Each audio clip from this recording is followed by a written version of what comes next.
Have you ever experienced a glitch in the Matrix? If so, consider sending it my way to be featured in a video. Just go to astheravendreams.com and click the button to do so.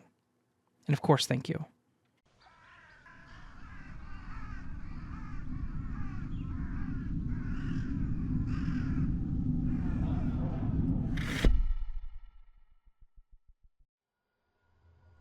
I've been reading the stories here for quite some time, and I finally decided to share my own bizarre and unsettling experience. Even now, years later, I can't fully explain what happened that day. Maybe someone out there will have experienced something similar, or will have an explanation beyond, it was a weird thing that happened, or it was just a glitch in the Matrix. But who knows? This glitch occurred during my sophomore year of college. At the time, I was living in an old, somewhat run-down dormitory with a reputation for being haunted.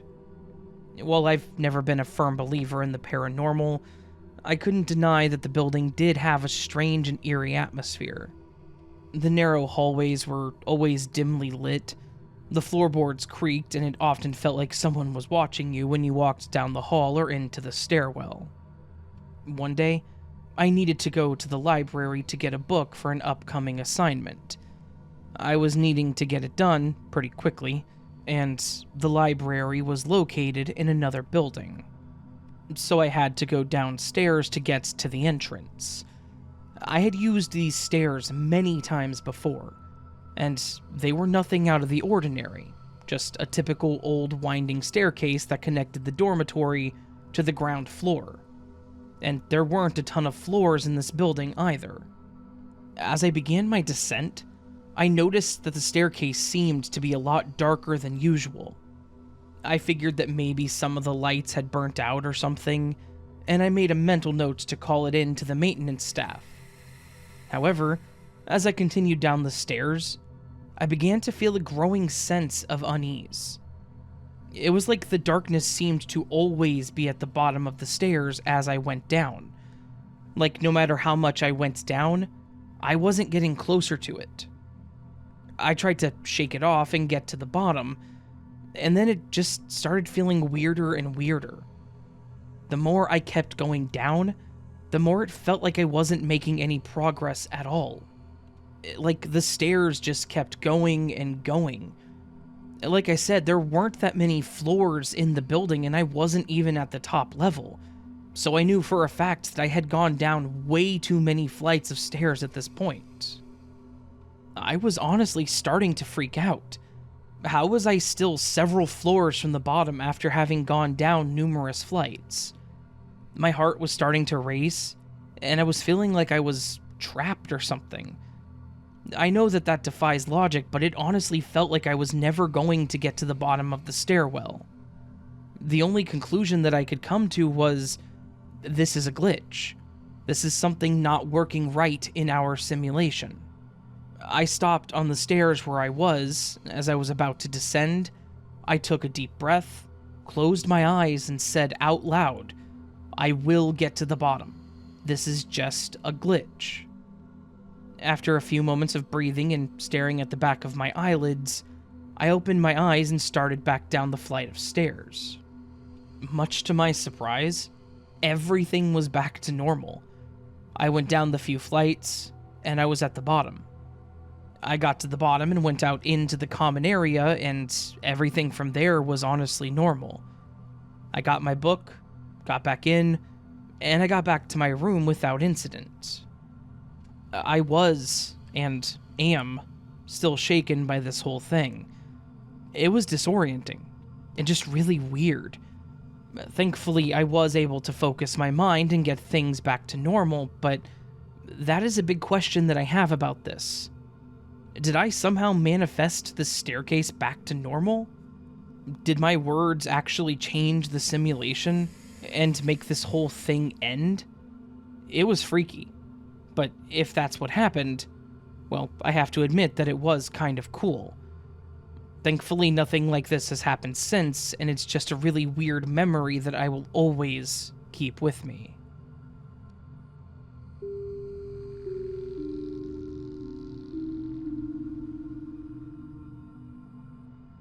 Hi, Raven. I've debated submitting this story for a really long time, mainly because I feel a bit self-conscious about it being too insignificant of an experience, or one that is too easily explained away with logic to even warrant writing it out. But the more that I listen to your videos, the more I question what I actually experienced and whether it was something more than what I previously told myself. And then I think about how many other people might have small, insignificant stories like this that never get accounted for because they also explain it away or assume that no one else will care. So, here I am. The event itself is quite short, and I'm not sure whether it should be categorized as a glitch in the Matrix, time travel, or otherwise just an unusual, unexplainable experience. But I do hope that anyone listening enjoys it and might be willing to share their opinion on what happened that night. I used to live in New York City from 2013 to 2021. I can't remember exactly when this took place, but it was most likely during winter of 2015. Any East Coasters who have traveled by bus to or from NYC will probably know about Megabus. For those who don't, it's just one of those budget interstate bus companies that generally sucks. Despite its extremely unreliable service, my friends and I used Megabus frequently throughout college, before we grew up and finally had the money to splurge on taking the Amtrak trains instead. On the night that this story takes place, I was waiting at the Megabus bus stop for one of my friends who was visiting me from out of state. I say bus stop, but at the time, and I wouldn't be surprised if it's still like this in 2023, anyone taking a Megabus into NYC was simply dropped off around 28th Street and 7th Avenue, which is outside of a college building and not at all any sort of formal bus stop.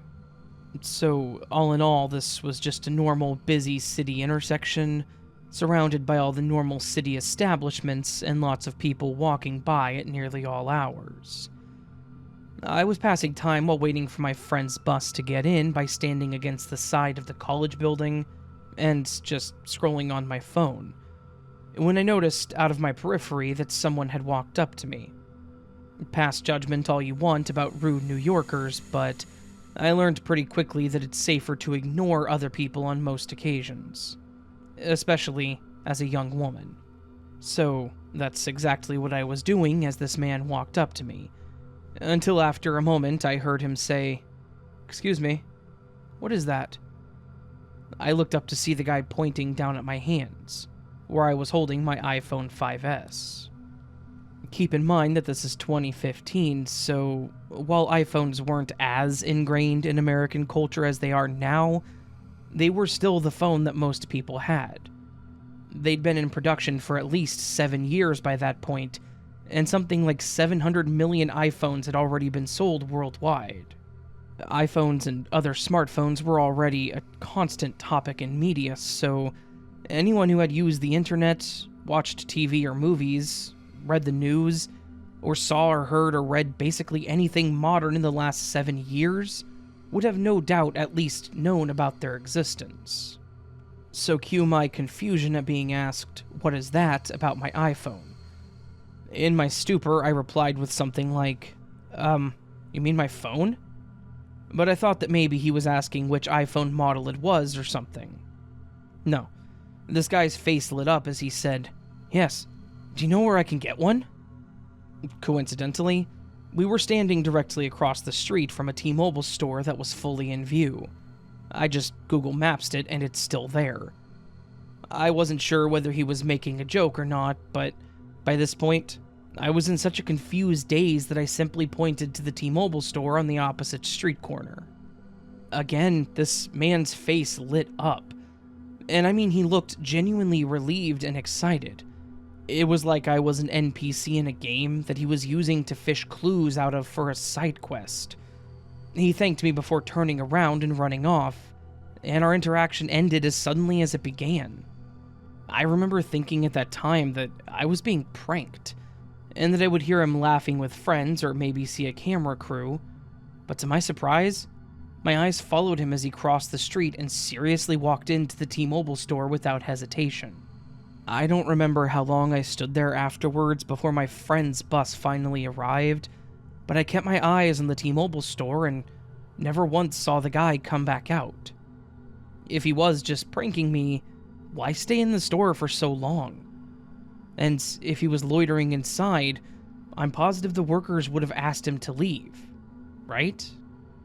I didn't get a great look at the guy because of how dark it was at that corner, but I don't remember there being anything notable about him. He didn't speak with an accent. He seemed completely coherent. His appearance was generally clean and passable in style for the time, and he carried himself like he was used to being in a city. I even remember he crossed in the middle of the street instead of at a crosswalk. Overall, he seemed like any average 20 or 30-something white dude for the time, which ruled out most of the factors that could more readily explain why he didn't know what an iPhone was, such as being older, being from a country or culture that has little access to technology, being inebriated, etc. So, that's pretty much where the story ends. Was he just some improv actor using me as part of his sketch? Maybe he'd been in prison and somehow never heard any news about the last decade's technological advancements. Honestly, he could have just been one of the countless weirdos in NYC who do baffling things for no apparent reason. But then, what if he wasn't? To this day, the memory of him still vaguely makes me think of a sim, like from the game series, as though he'd been programmed to look and play the part of a person, but lacked actual cultural knowledge. I've also considered that maybe he was a time traveler coming from a period close enough to our time that he could get by unnoticed, but he got tripped up when it came to modern technology. Like I mentioned at the beginning, I've come up with a million ways that this could be explained away by something entirely mundane. And while I love listening to stories about glitches, I'm actually extremely skeptical of simulation and alternate reality theories. So I'm not trying to reach and see this as something just because I want it to be. I just truly have no answers for this. Living in New York City, I encounter strange people every time I step outside. I have had at least one head-scratching experience per day. Weird stuff was so frequent that I never even processed or questioned it, meaning I basically forgot about most of it. So, why has this one experience always stuck with me? And in such clear detail, when I've witnessed things 100 times more outrageous? Why does this nag at the back of my mind every time I listen to other people share their creepy true stories? Why, of all people on their cell phones around the two of us that night, did the guy decide to approach me? Maybe this was nothing at all, but I've never been able to shake the feeling that it was something. And the one question that I'll never get out of my mind is, who exactly did I meet that night?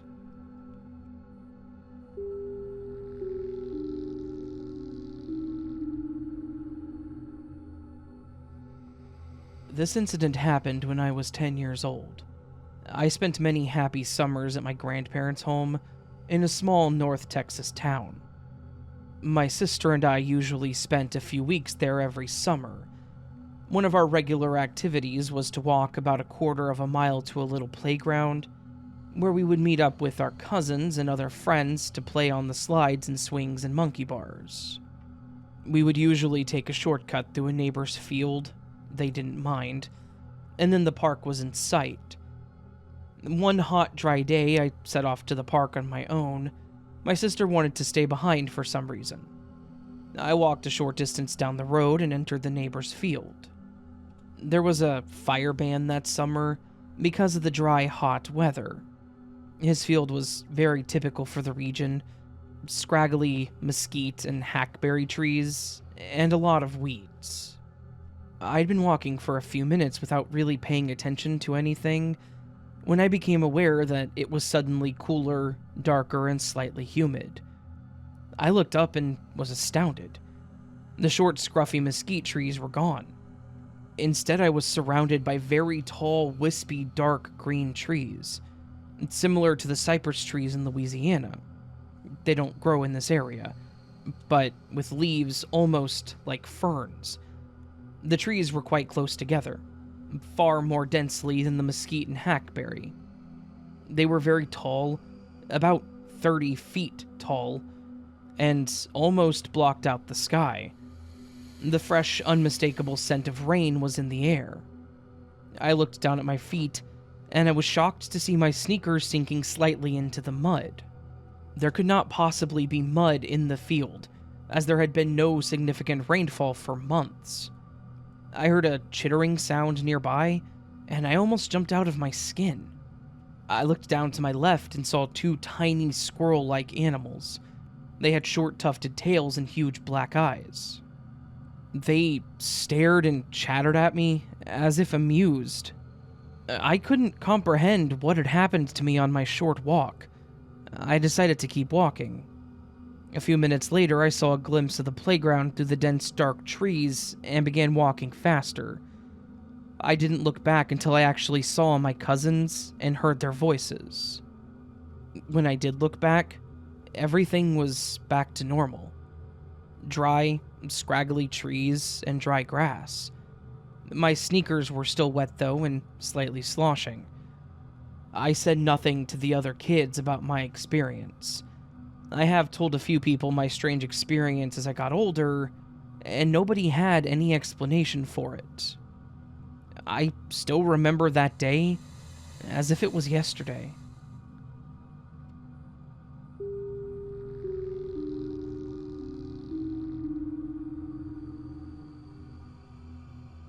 This story is a bit long, but to this day, I cannot figure out what happened in the fall of 2019. I live in Vermont, and my partner at the time decided to go down to Kentucky to visit their family for the weekend. I thought this would be a good opportunity to visit friends in New Hampshire and Massachusetts, since there were a few events going on at the time that I really wanted to go to. If you're familiar with New England, you would know that driving from state to state can be done in a day because the states are pretty small. This information will be relevant. My road trip started out like any other. I headed out knowing I had about a 2-hour drive to my friend's house in Massachusetts. I had plenty of snacks, a full tank of gas, and I was excited. I've been to their house before, so I had an idea of time and where I was headed. But I still used a GPS, of course. Now, because I was traveling alone, it felt weird. I hardly ever went anywhere by myself because I'm a small female, and I usually make sure I have someone with me. But I thought that this would be fine since I was meeting up with friends anyways. And luckily enough, I get to my destination unscathed. The next morning, we were all rushing around, getting ready for the events that we were headed to. I told them I would be taking my car since I would be headed back to Vermont at some point later that day. We made it to our event, which I had to use GPS, and everything went fine. Until we went for lunch. There was about 15 of us, and we all decided to go to Taco Bell to eat. We had about 2 hours to kill before the next event that was at a library. Taco Bell was only one town over. I put the location in my phone for the GPS, and I left alone while everyone else carpooled. Now this is where things started to get weird. The GPS took me to Taco Bell. In fact, it was only about 10 minutes away. But as I pulled in there was nobody there. I thought maybe I was just faster than everyone else, so I decided to park and wait a few minutes to see if anyone else was going to pull in. But after 15 minutes, no one ever did. I looked at my phone and checked it to see if there was another Taco Bell nearby, and there wasn't. I thought maybe they all changed their minds, so I went through the drive-thru and grabbed some food and headed to the library. The weird part was that I barely made it on time, even though the library was only about 15 minutes away. How did I lose that much time? I should have had at least an hour to spare. I also want to mention that I am a stickler about time. I'm almost never late to anything. I get to the library and everyone asks where I went. I told them I was at Taco Bell, and that they should have texted me to let me know they didn't want to go. But they all looked at me confused. My friend held up her Taco Bell cup and said that they went straight over there.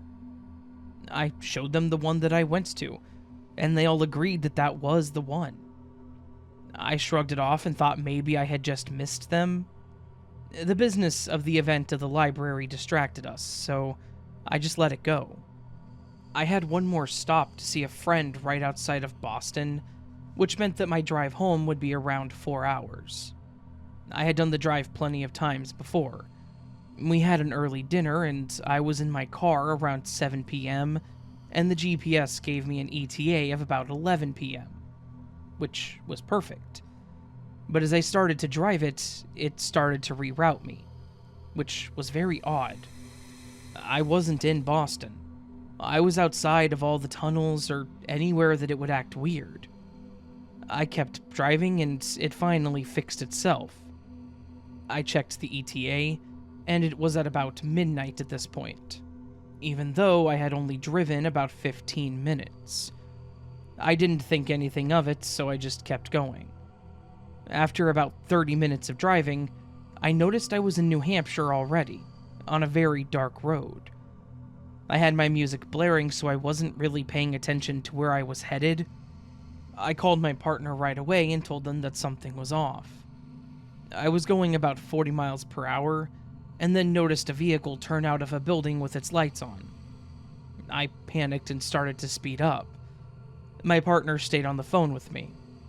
After about 30 seconds, blue lights were flashing behind me, which were the only lights I could see on this road. I pull over and tell my partner that I'm getting pulled over. My heart's about to jump out of my chest at this point.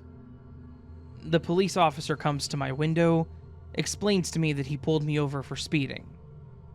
I told him that he scared the hell out of me. He then asked where I was coming from and where I was headed. I told him the city that I was in, which was right outside of Boston, and that I was headed home to Vermont. His entire body shifted and his expression became confused. "How did you end up on this road?" I pointed to my GPS, and I explained how it got a little weird, but I had no choice but to follow it. I then looked at the GPS, and my ETA was now 3 a.m. He then let me go without a ticket and said to not stop or pull over until I got home, and that a woman like me shouldn't be traveling alone like this. His last sentence sent chills down my spine. He then told me to go to the next stop sign and make a right and then a left at the next light, which should put me on the highway. He then got in his car and drove away in the opposite direction. I hung up with my partner so that I could concentrate on driving, and somehow, I ended up on a weird road again. The same cop appeared and waved me in the right direction. Finally, on the highway, I looked at my ETA and it was at 2 a.m. now, which was still 2 hours later than it should have been. Plus, I was still shaking from that whole experience. I've done this road trip plenty of times. How did I end up on some strange road that made me lose hours of my time? How did I lose time when I was at the Taco Bell and not see anybody? All I know is that I could not have been happier to get home that night.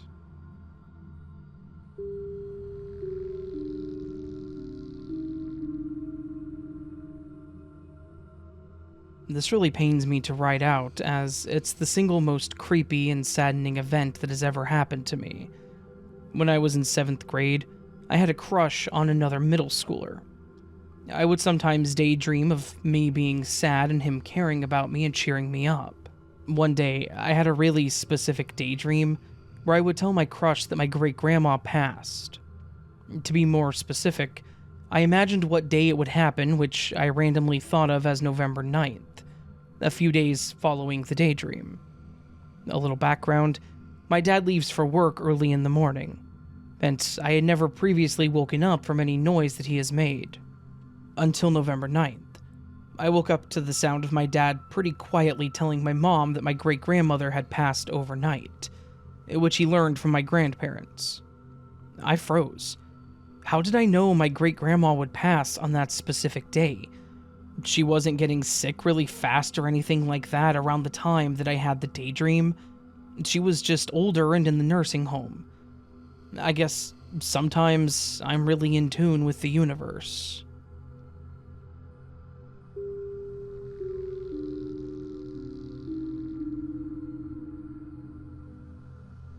This morning, I was getting my son ready to go to kindergarten, changing clothes, diapers, fixing his hair, and making sure he had all these things to play with outside. You know how it is. And I would say one of the most difficult, practical things about young children is getting them dressed. It's still winter where we live, so the added layers take all the more time, and it doesn't help that my son goes limp like a rag doll every time I have to change him. That, or runs away.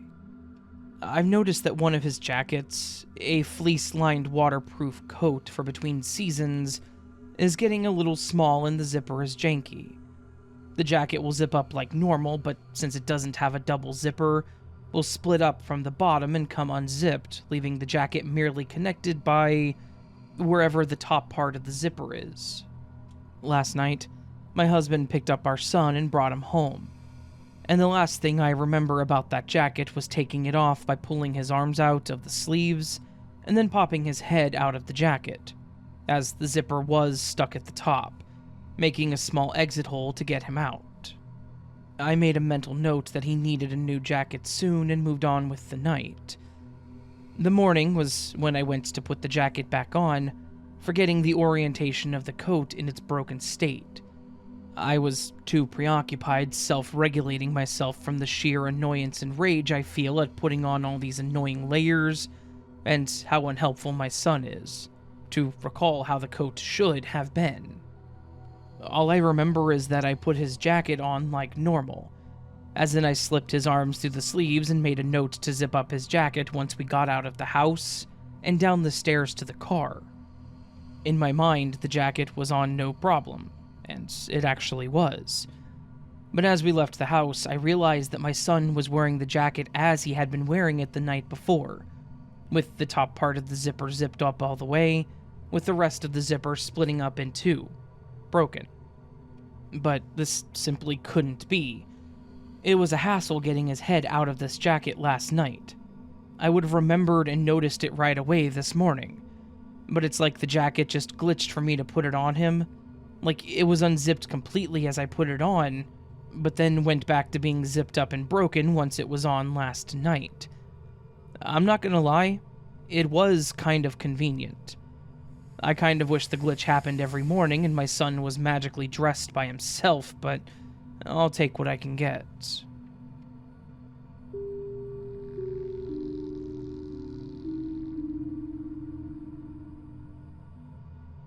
Hi, Raven.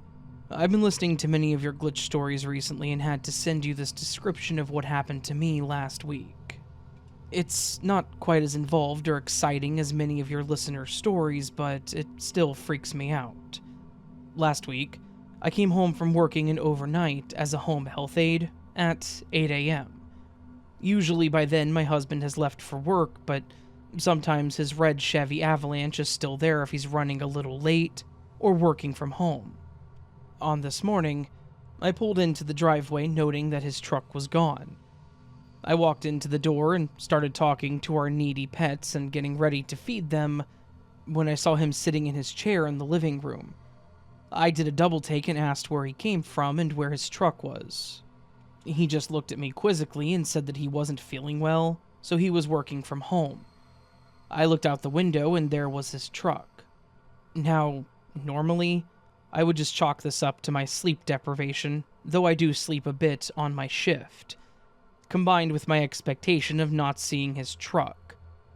But I specifically thought to myself, shoot, I have to deal with the needy pets now that he's gone. My driveway is tiny. We have a one-car garage and his truck is red. Hard to miss.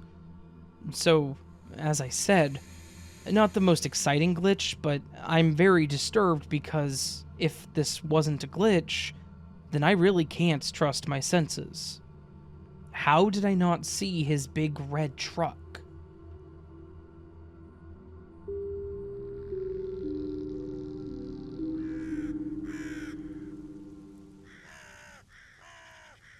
Hey there, friends. That was today's Glitch in the Matrix collection. Pretty fantastic stories. Good stuff, as always. Good weird stuff, creepy stuff, strange stuff. Just stuff that's indicative of the fact that our reality may not be all that meets the eyes. Overall, just a good collection of weird, strange, odd, awkward, and genuinely unsettling stories this week. So thank you to each and every single one of you who listened to this point. Those of you, not us, I'm not included in this, that submitted the stories to me or let me use their stories from Reddit. You all are amazing. Thank you so very much.